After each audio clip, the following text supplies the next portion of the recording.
আমার আল্লাহ ইমানদারকে ডেকে বলেছে তোমাদের উপর রোজা ফরজ করা হয়েছে, তোমাদের পূর্ববর্তী যারা ছিল তাদের উপর রোজা ফরজ করা হয়েছিল। আল্লাহ গো কেন গো কেন গো, যেন তোমরা আল্লাহ ওয়ালা হতে পারো, আল্লাহর দিদার প্রাপ্ত বান্দাদের অন্তর্ভুক্ত হতে পারো। বলে হুজুর এই রমজান মাস 12টা মাসের মধ্যে, কিসের মধ্যে? 12টা মাসের মধ্যে একটা মাস হলো রোজার মাস, আর বাকি 11 মাস কি আমরা আল্লাহ ওয়ালা হতে পারি না? পারি রে। তবে ওইটার মধ্যে সন্দেহ আছে, রমজান মাসের মধ্যে কোনো সন্দেহ নাই। বলে হুজুর কেন কেন সন্দেহ নাই? এটার কারণ আছে বন্ধু। ইদা যা রমাদান ফতিহাত, যখন রমজান আগমন করে আবওয়াবুল জান্নাহ গুলো খুলে দেওয়া হয়, অগল্লিকাত আবওয়াবুন নার, জাহান্নামের দরজাগুলো বন্ধ করে দেওয়া হয়, সুফিদাতিশ শায়াতিন, শয়তানকে বন্দী করা হয়। কারণ মুসলমানের ইমানদারদের সবচেয়ে বড় শত্রু হলো শয়তান। আপনাদেরকে বলি, আমার আল্লাহ কোরআনে বলেছেন ইন্না শাইতানা লাকুম আদুউন ফাত্তাখিযুহু আদুওয়া। আল্লাহ বলেছেন শয়তান is the eternal enemy of the believers, ইমানদারদের প্রকাশ্য শত্রু হলো শয়তান, তাকে দুশমন বলে গণ্য করতে হবে। কিন্তু সচ্চা ইমানদার যারা, সচ্চা মুমিন যারা, সচ্চা আল্লাহওয়ালা যারা, সচ্চা নবীওয়ালা যারা, সচ্চা বন্ধু ওলিওয়ালা আলেমওয়ালা যারা, তাদের জন্য আমার আল্লাহ ওয়াজ করেছে ভেরি সুইট। বন্ধু আমার কাছে মনে হয় এত চমৎকার মেসেজ, এটা একটা গুড নিউজ। আমার আল্লাহ বলেছেন ইন্না কাইদা শাইতানি কানা দাঈফা। আমার আল্লাহ বলেছেন শয়তান ডিসিপশন ইজ ভেরি উইক। ইমানদার মুত্তাকিদের জন্য শয়তানের ধোঁকা একেবারে দুর্বল। জোরে জোরে বলুন সুবহানাল্লাহ। তার এক্সাম্পল হলো আজকে আপনারা তো জানেন না, আপনারা আজকে যোদ্ধা, আপনার আজকে বীর নবীর সেনা। বলো হুজুর কেন? এখন আপনার লাঠি নিয়ে পিস্তল নিয়ে যুদ্ধ করতে হবে না, এখন যুদ্ধ হলো শুধুমাত্র যুদ্ধ। আজকে আপনারা যারা ফার্স্ট টাইম থেকে জান্নাতের বাগানে, আপনারা যারা জান্নাতের বাগানে, আপনারা সবাই বন্ধু বিজয়ী। কারণ আপনারা শয়তানকে হারিয়েছেন। শয়তান চায় না বান্দা ভালো কাজ করুক। আর যারা এখনো পর্যন্ত আসতে পারেনি, তাদের মতো হতভাগা কপাল পরার কেউ হতে পারে না। তারা শয়তানের জালে বন্দী হয়ে গেছে। কথা বলেন না কেন? তাহলে বন্ধু আপনার আবার জন্য নিয়ামত হলো রমজান মাস। কি মাস? রমজান মাসে আমার আল্লাহ জান্নাতের দরজা খুলে দেয়, জাহান্নামের দরজা বন্ধ করে দেয়, শয়তানকে বন্দি করে দেয়। তাহলে শয়তান যদি বন্দি থাকে, আপনার আমলে বাধা দেওয়ার মতো আর কিছুই নাই। ঠিক না বেঠিক? আরো জোরে বলেন। আমি আপনাদেরকে বলি রমজান মাস বন্ধু আপনার জন্য প্রেমময়, অত্যন্ত মধুময়। বন্ধু অত্যন্ত প্রেমময়। রমজান ওবারদানুল মুতাহির, রমজান হলো পবিত্রকারী। ঠিক কিনা বলেন? রমজান মানুষকে রোজা, মানুষকে পবিত্র করে দেয়।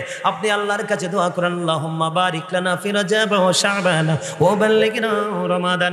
আল্লাহ রজব এবং শাবানের বরকত দাও, আমাদেরকে রমজান পর্যন্ত পৌঁছাইয়া দাও। জোরে জোরে কন্না সুবহানাল্লাহ। আর জোরে বলেন না সুবহানাল্লাহ। ওরে গোলবাহারের মানুষ কেমন করে বললে বন্ধু তোমরা বুঝবা গো?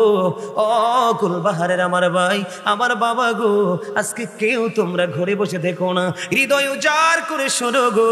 কত প্রেমের খবর তোমার আমার প্রাণের নবী দিয়েছে শুধু আল্লাহর দিদার পর্যন্ত পৌঁছানোর জন্য। আমার নবীজি বলেছেন আমি আমার উম্মতগুলোকে মাজায় ধরে ধরে জাহান্নাম থেকে বাঁচাতে চাই, কিন্তু আমার উম্মতগুলো হাত ফসকে ফসকে জাহান্নামে চলে যায়। তার মানে নবীজি যে রাস্তা দেখিয়েছে আমরা সেই রাস্তা পথে হাঁটি না, আমরা হাঁটি নিজেদের রাস্তা বানাইয়া। এই জন্য আমার নবীজি বলেছেন শাবানু শাহরি, শাবান হলো আমার মাস, ও রজবু শাহরুল্লাহ, রজব হলো আল্লাহর মাস, ও রমাদানু শাহরু উম্মতি, রমজান মাস হলো আমার উম্মতের মাস। কারণ রমজান মাস হলো ফসল কাটার মাস। ঠিক কিনা বলেন? মেরাজের চাঁদ হলো বন্ধু ফসল লাগানোর মাস, বৃক্ষরোপণ করার মাস। আর শাবান মাস হলো কীটনাশক এবং সেচের মাস। আর রমজান মাস হলো ফসল কাটার মাস। কারণ মেরাজ দিয়ে আপনি শুরু করবেন, রমজান মাসে আপনি গুনাহগুলি মুক্তি নিয়ে, গুনাহ থেকে বেঁচে আপনি বন্ধু ঈদের নামাজ পড়তে যাবেন এক রাস্তায়। কি কথা কয় না কেন?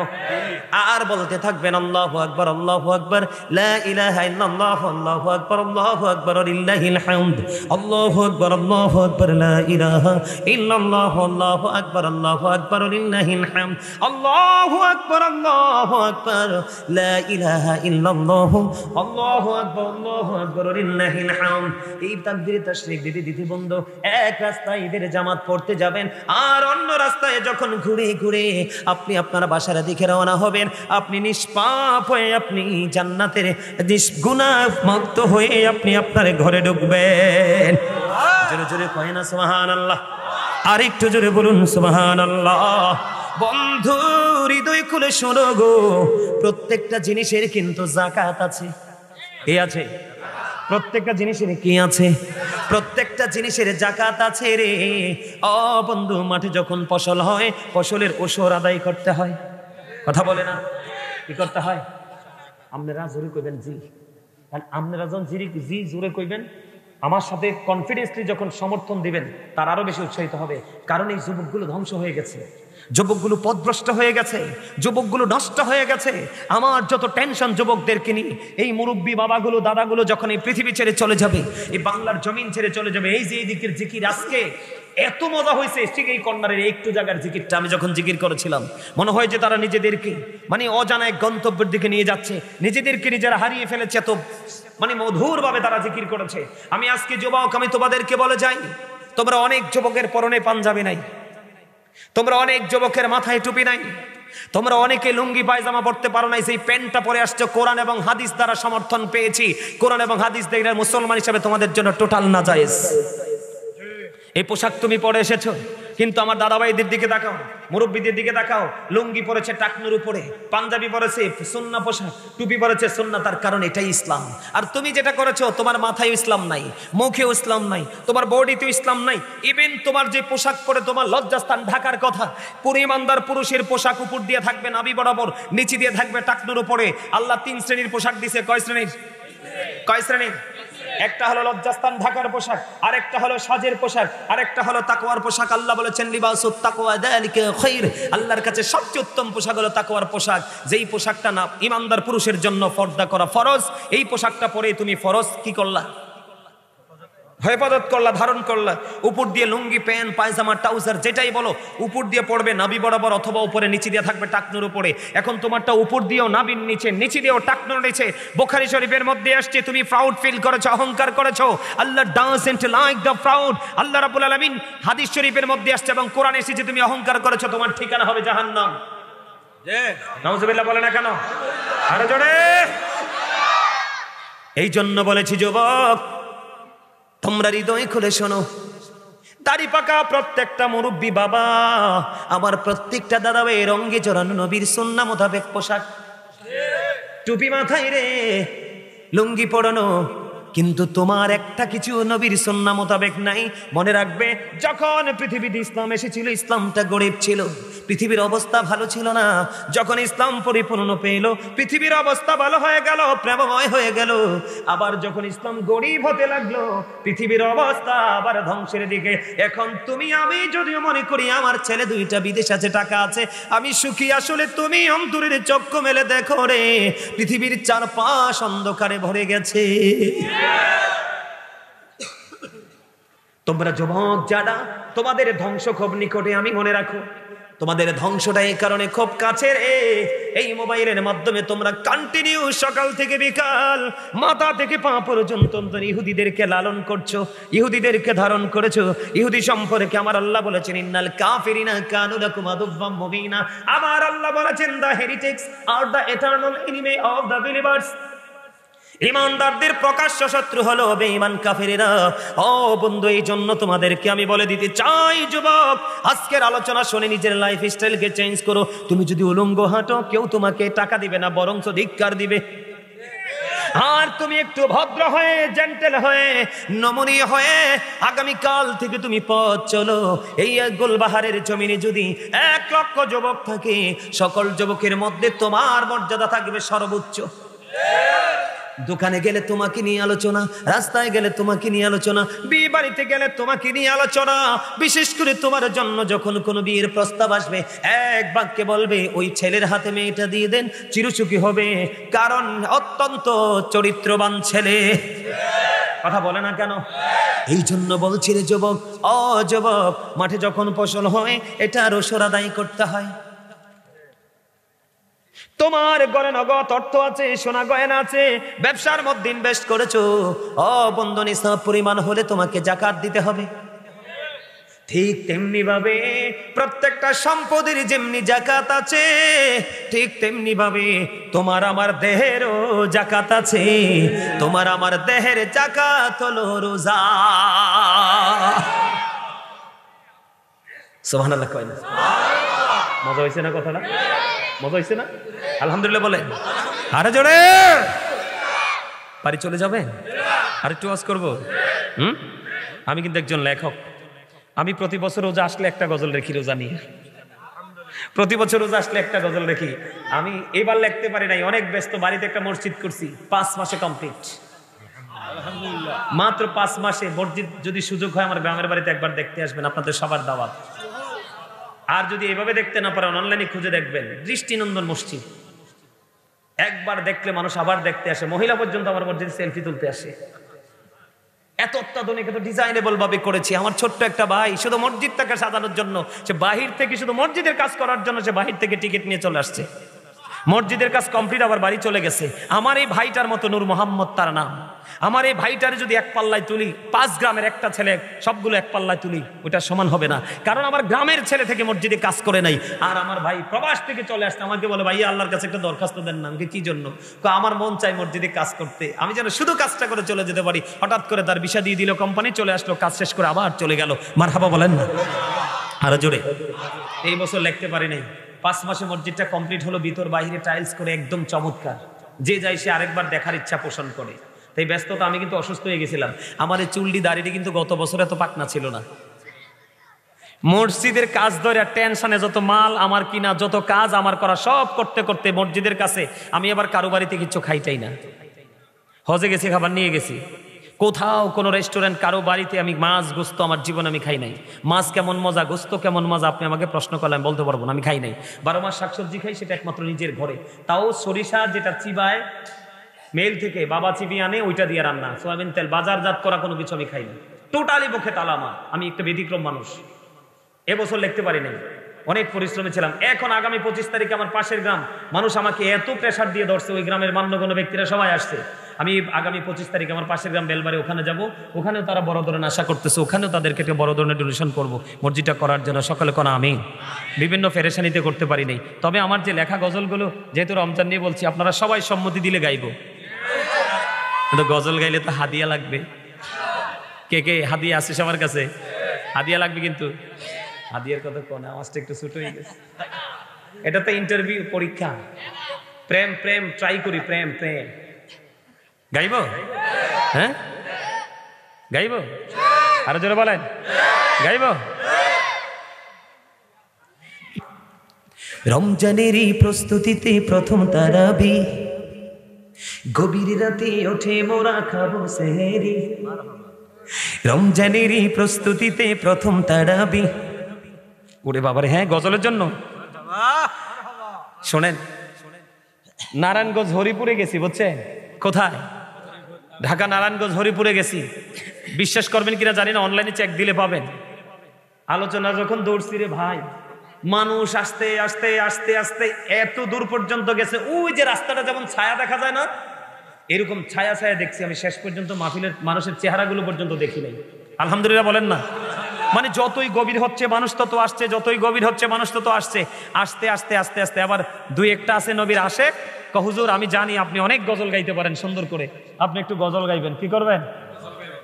এবার যখন গজল গাওয়া শুরু করলাম রে ভাই, 1000, 2000, 5000, 3000 আইতে আইতে আইতে আইতে এই পকেট এটা পুইরা গেছে। পরে হাদিয়ার গণি নাই, না গনে। আমার একটা ধর্ম আছে কি জানেন? আমি সব দিকে ব্যতিক্রম। আমার একটা ধর্ম আছে, আমি যে এত বড় একটা জায়গায় আসছি, কিন্তু নিজেকে আমি কখনোই বড় মনে করি না। আমি মনে করি আমার বাবা মার কাছে আমি সেই ছোট্ট ছোলাইমান। আমি এখনো মাহফিলের হাদিয়াটা নিয়ে মার কাছে দেই। যখন আমার প্রয়োজন হয় 10 টাকা 5 টাকার মার কাছ থেকে খুঁজে আমি আনি, এটার মধ্যে আমি স্বাদ পাই, মজা পাই, বরকত পাই। আমার স্পষ্ট মনে আছে, আজ থেকে 6 বছর আগে সেই মাহফিলটা, আজ থেকে 6 বছর আগে উদ্বোধনী করেছিলাম আমি। তো ওই দিন অনেক হাদিয়া দিছে, তো হাদিয়া এক পকেটে, মাহফিল কমিটির হাদিয়া আরেক পকেটে নিয়ে মার কাছে দিলাম মাহফিলের হাদিয়া, বাবার কাছে দিলাম গজলের হাদিয়া। চাইয়া দেখি মাহফিল এবং গজল দুইটার হাদিয়া সেম টু সেম। মারহাবা। আজকে ওই ভাইটা 500 টাকা হাদিয়া দিয়েছে। মারহাবা। হাসান ইবনে সাবিত যখন মসজিদে নববীর মধ্যে দাঁড়িয়ে দাঁড়িয়ে আমার নবী শান গেয়েছিলেন, আমার আল্লাহ খুশি হয়ে বলেছিলেন, আল্লাহ হাসান ইবনে সাবিতকে রুহুল কুদ্দুসের মাধ্যমে সাহায্য করো। গত পরশুদিন উসমান নামে এক লোক, কালা, একবারে কুচকুচ্চা কালা, চেহারাটা সুন্দর নাই, যখন গজল টান দিছি সর্বপ্রথম আইনা 3200 টাকা হাদিয়া। বলে হুজুর আপনি কি হাদিয়া পাওয়ার জন্য বলছেন? না, প্রেমের জন্য বলছি। এই হাদিয়া কি আমার পকেটে সারা জীবন থাকবো? হয় কোনো মসজিদে যাবে, হয় কোনো মাদ্রাসা যাবে। আমার অনেকগুলো এতিমের দায়িত্ব আছে। গত কয়েকদিন আগে একটা ছেলের দায়িত্ব নিয়েছি, একবারে গরিব, তার বাবা মা পড়াশোনা চালাইতে পারে না, এত ইন্টেলিজেন্ট রে ভাই, স্টুডেন্টটা হাফেজ হয়ে গেছে, আগামীতে দাখিল পরীক্ষা দিবে।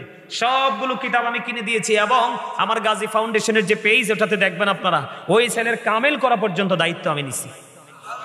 আমি বলছি তুমি যতদিন পড়তে চাও, প্রয়োজনে দেশের বাইরে আমি তোমাকে নিয়ে পড়াবো। আলহামদুলিল্লাহ বলেন।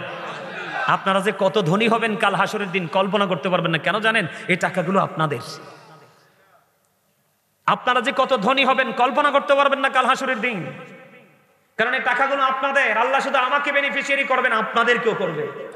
কারণ আপনারা তৃণমূল পর্যায়ের মানুষ, কৃষক, ফার্মার, আপনারা অনেক কষ্ট করে টাকা জমিয়ে মাহফিলে হাদিয়া দেন, আর আমরা এরা ওয়াজ করে শেষে নিয়ে যাই। এটা কখনো যায় মাদ্রাসায়, কখনো যায় আমার দ্বারা। আমি অনেক পরিবারকে টিউবওয়েল বসাই দিছি, পানি খেতে পারে না।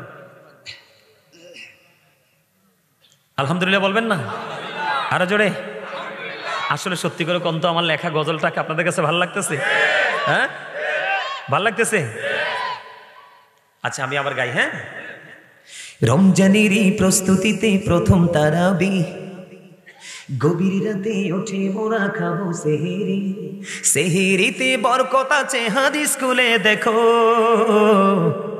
সকল কিছু ভুলে গিয়ে রোজাগুলি রেখো, সকল কিছু ভুলে গিয়ে রোজাগুলি রেখো, রমজানেরই চাঁদ উঠেছে ওই আকাশে দেখো, সকল কিছু ভুলে গিয়ে রোজাগুলি রেখো। আমি বলছি বারে বার তুমি আসবে না তো আর, আমি বলছি বারে বার তুমি আসবে না তো আর, একদিন তো যেতে হবে তুমি মনে রেখো, সকল কিছু ভুলে গিয়ে রোজাগুলি রেখো।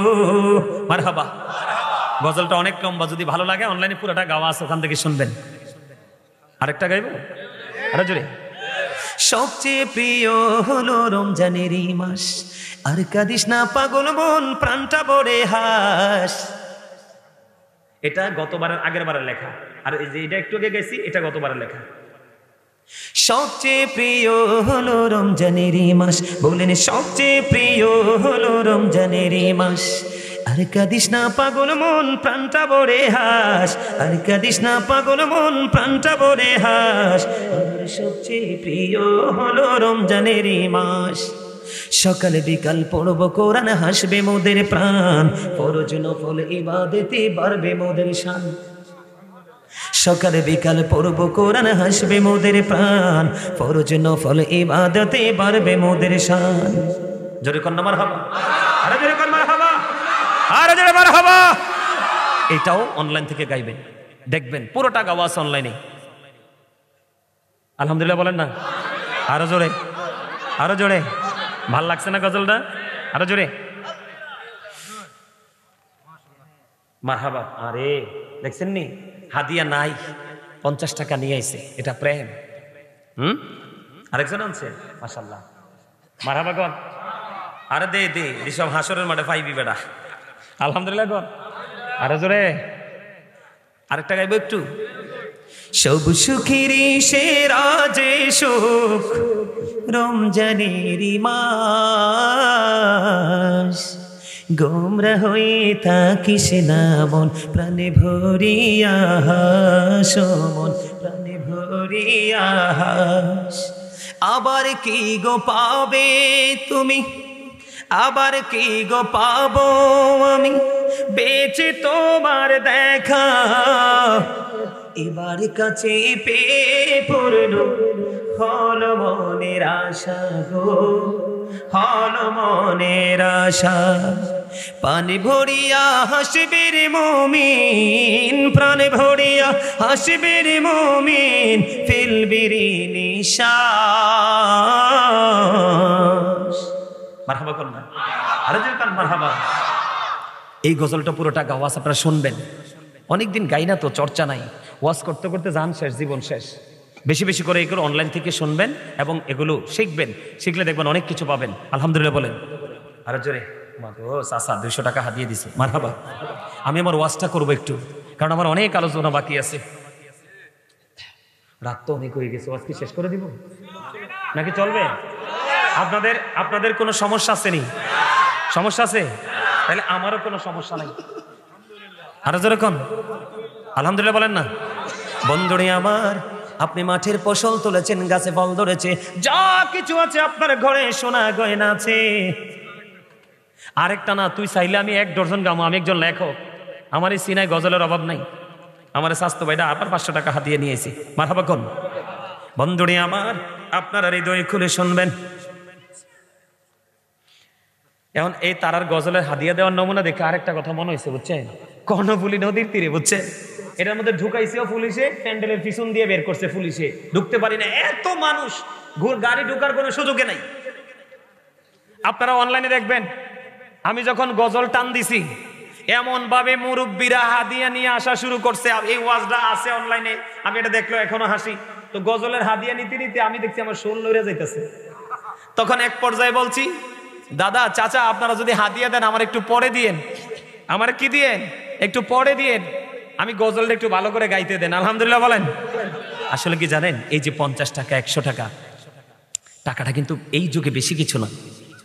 এই টাকাটা আপনারা কিভাবে পাবেন? প্রেমে পড়ে দিছেন না? কি দিছেন? প্রেমে পড়ে দিছেন। আপনি গরুর বাচ্চা কিনেন না?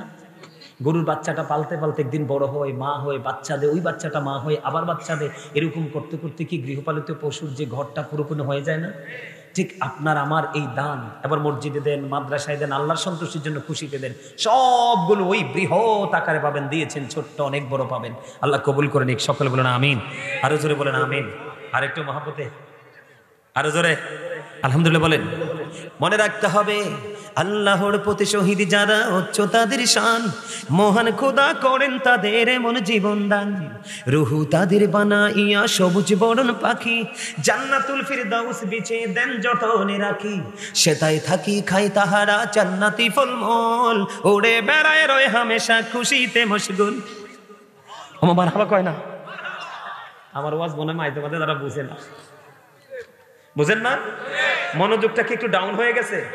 এই মেহমান তো উপরে উঠতে চাই না, আমি ডাইক আনছি, দেখেন কি প্রেমের ধোলা লাগছে, দেখেন ক্লান্তি আসেনি। কিন্তু ওনার বডি ল্যাঙ্গুয়েজে অসুস্থ মনে হয়, কারণ ওনার দেহের কথা ভুলে গেছে, উনি শুধু রুহের খোরাক যোগাচ্ছে। কথা কয় না কেন? উনি দেহের কথা কি করেছে? ভুলে গেছে, উনি রুহের জগতে ঢুকে গেছে। মারহাবা কন্যা। আপনাদেরকে আমি বরকতের সময় একটা বরকতময় কথা বলি। শান্ত, আমরা যে ওই যে অনেক ভিতরে সেনাবাহিনী যে আমাদেরকে আটকাইছিল, কোথায় না গেছিলাম মাহফিলে, শ্রীনগর দিয়ে গেছিলাম, পদ্মা সেতু রোডে, দোহার না কি জানি, দোহারের দিকে একটা দোহারে মাহফিলে গেছিলাম। মাহফিলের যিনি সভাপতি, ওনাকে দেখে আমার মানে ওই কথাটা মনে পড়ে গেছে, এই রিসেন্ট ঘটনা। দোহারে মাহফিলে গেছিলাম, তো মাহফিলের সভাপতি সাহেব, ওনার হাত শুধু কাঁপছে, মানে বডিটা শুধু কম্পন করতেছে। তো এখন উনি কুমিল্লা থেকে আসবো, তো উনি অনলাইনে আমার আলোচনা শুনে, মানে আমার পাগল ভক্ত, কিন্তু ওনার শারীরিক অবস্থাটা এত প্রতিকূলে গেছে, এখন তিনি শুধু কাঁপতেছে, দাঁড়াইতে পারতেছে না, বসতে পারতেছে না। তখন আমি, বিশ্বাস করেন আপনাদের কতটুকু আপনারা বিলিভ করবেন আমি জানি না, তবে একদম চিরন্তন সত্য, আমি যখন আমার এই আসনে বসলাম, বসার পর আল্লাহকে বললাম, আল্লাহ তুমি না মেহমানদের দোয়া কবুল করো কোনো শর্ত ছাড়। আল্লাহকে বললাম, আল্লাহ তুমি না মুসাফিরের দোয়া কবুল করো, তুই পাগল তো, অসুস্থ শরীর আমাকে ভালোবাসে। ওই আমার কোরআন হাদিসের কথা মনে পড়লো, হক্কানি কোন আলেম নবীর প্রেমিককে ভালোবাসলে নবীর সাথে প্রেম হয়, আর নবীর সাথে প্রেম হলে প্রেম অটো আল্লাহর সাথে হয়ে যায়। আল্লাহ এই মানুষটা কত আশা করে আসছে, এই মানুষটা বসতে পারে না, তুমি তো চাইলে তাকে একটু সুস্থ করে দিতে পারো। কোন ফায়া কোন, তুমি বলতে দেরি হবে না। বিশ্বাস করেন লোকটা আমার ডান পাশে ছিল, শান্ত, ঠিক নি কথা, আমার ডান পাশে বসা ছিল, ওনার চাইতে আরো মুরব্বী। বিশ্বাস করেন, এভাবে পিছন দিয়ে একটা হাতটা বুলিয়ে দিলাম, ওনার মধ্যে কম্পন গেল কই, মানসিকতা গেল কই, একেবারে সুস্থ। সারাক্ষণ আমার আলোচনা শুনেছে, মোনাজাত দিয়ে আমার সাথে, তারপরে বাড়ি গেছে। প্রেম মানুষকে দুর্বলকে এইভাবে সবল করে, উইকনেস যার মধ্যে আছে তাকে এইভাবে অ্যাক্টিভ করে, স্ট্রং করে দেয় আমার আল্লাহ। জোরে কন্যা সুবহানাল্লাহ। আমার জিকিরে কি আপনারা কষ্ট পাইছেন? আপনারা এমন গেট আপ নিয়ে বসে আছেন, ওরে বাপরে বাপ, আমি নিজেই মানে অবাক হয়ে গেছি। জিকির কি আমার না আল্লাহর? জিকির করা তো ফরজ। আপনার সামনে এত সুন্দর করে জিকির করলাম, আপনি দুটি ঠোঁট এক করে বসে থাকলেন, আপনি তো অহংকার করেছেন। কি করেছেন? আল্লাহ ডাজন্ট লাইক দ্য প্রাউড, আল্লাহ অহংকারীকে পছন্দ করে না। কাল হাসরের ময়দানে অহংকারীকে ছোট্ট পিপিলিকার মতো বানানো হবে, অপমান তাদের চারপাশ ঘেরাও করে ফেলবে, বাউলাস নামক জাহান্নামের দিকে টেনে হেসড়ে নিয়ে যাওয়া হবে। নাউজুবিল্লাহ বলবেন না? আরো জোরে বলেন, আরো জোরে। এই মাহফিলটা কি প্রতি বছর একবার হয় নাকি প্রতিদিন একবার হয়? প্রতি বছর একবার হয়। এই একবার প্রোগ্রামে আপনারা এত ক্লান্ত। আবার আমার মনে হয় সপ্তাহে যদি একটা হতো আপনাদেরকে খুঁজেও পাওয়া যেত না। আপনারা আমি যে গজলের সাথে যে ছন্দগুলো মিলিয়েছে, এগুলোকে একটু খেয়াল করছেন? আমার কথাগুলো, এই কথাগুলো ম্যাক্সিমাম আমি গুনাহগারের লেখা। আমি তো গজল, এই দুরুদগুলো, কাসিদাগুলো পড়েছি, এই ক্যামেরাগুলোতে থাকবে, এই মিডিয়াগুলোতে থাকবে। আপনার মিডিয়াগুলো থেকে এই জিকিরের যে ছন্দগুলো মিলাবেন, মিলিয়ে দেখবেন এই কথাগুলোর মধ্যে কি আছে। আমি এক একটা কাসিদা লেখার সময় কেঁদেছি। কি করেছি? প্রকৃত বিবেকবান, আজকের মাহফিল হচ্ছে বিবেকবান মানুষের জন্য, বিবেকহীনদের জন্য নয়। আজকের মাহফিল হচ্ছে সেন্স এবিলিটি সম্পূর্ণ পার্সনদের জন্য, সেন্সলেসদের জন্য নয়।